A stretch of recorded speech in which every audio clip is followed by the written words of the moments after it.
modeling, we're going to model twice. We're going to do our residential lawn scenario, which has the increased curve number, but we're also doing modeling of an impervious surface. And then we take that value and we multiply it times 0.0168 to estimate the pesticide that can be running off the impervious surface. What we're finding, and we just started to do this, is while the delivery rates are really high, if a pesticide ends up on an impervious surface, it's much more likely to get to water, but it's only 1.68% of the total watershed. Factor that in, we found about 10% of the total delivery from the watershed of pesticide was coming from the impervious surface. The other 90% is coming off the lawns.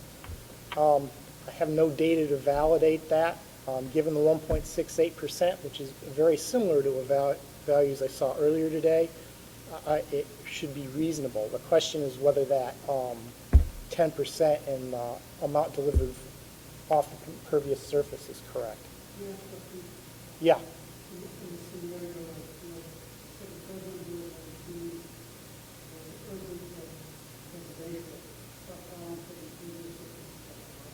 Mm-hmm.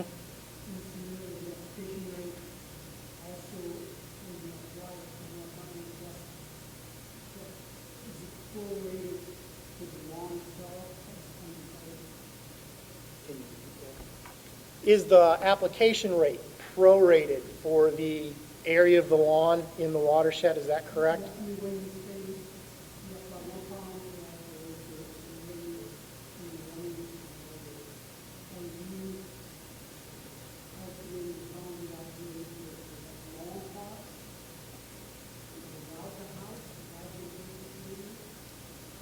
The answer is yes. We do prorate it, but we prorate it on the back end instead of the front end. So I'll take the results I get out of the model and multiply that times the fraction of the watershed. There are some technical reasons having to do with the linearity of the model, that's a more correct way than reducing the application rate, at least in some situations. For the most part, PRISM is linear, and there's a couple of things that would make it not linear, in which case the more appropriate thing to do it is to do it on the back end. Okay. For golf courses, we've got an adjustment factor for areas of tees, greens, fairways. If you're applying the whole golf course, it's a factor of 1. If it's a chemical that's just being applied to tees and greens, it can be as low as 0.05. So this is another way we're accounting for how pesticides get used in residential type settings. Here's another thing we can use this for. I just had to do this if I had a perimeter flower bed around a house. This is very similar to the type of thing I did before. 4.4% of the watershed could be in a perimeter, could be if we had a perimeter garden around the house. I briefly wanted to touch on some monitoring data. I think the important thing here is, first I should point out this data is from 2001.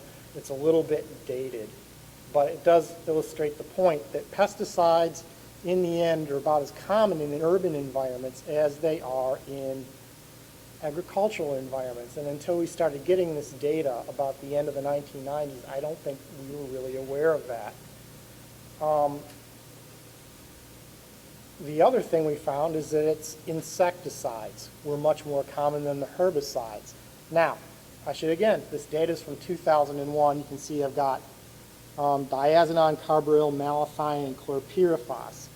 Diazinon and chlorpyrifos in particular are no longer allowed for use on home lawns. We're expecting to see a substantial decrease for those two compounds as the new monitoring data comes in over the next couple of years.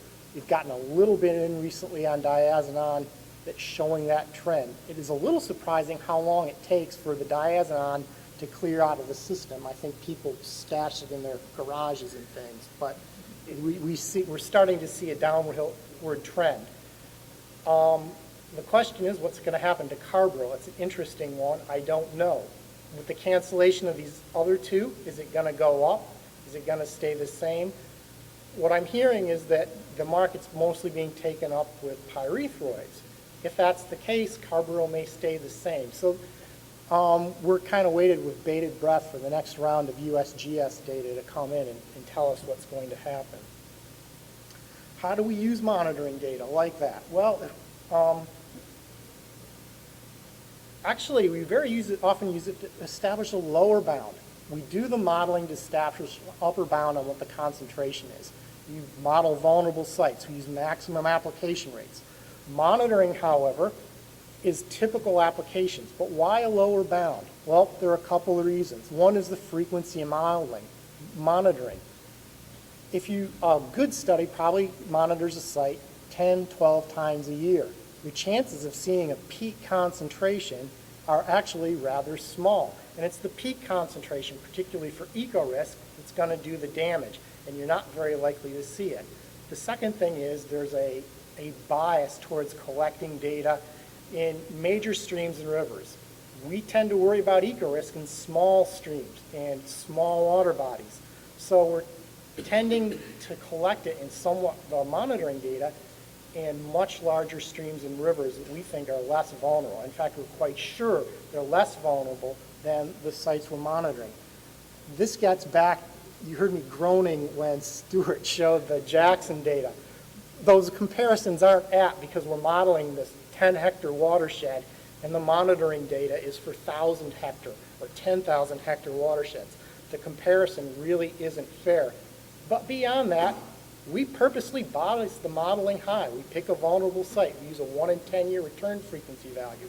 We know it's high, and we do that so that we're protected. I'm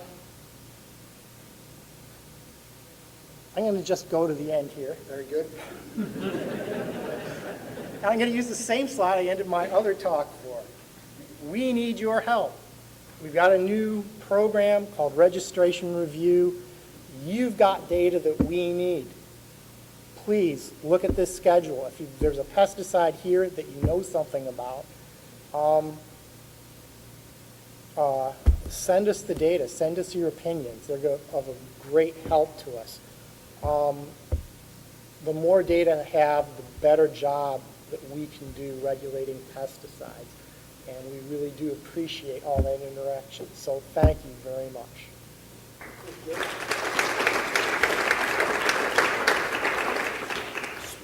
One specific question for him, then we're going to get all the speakers.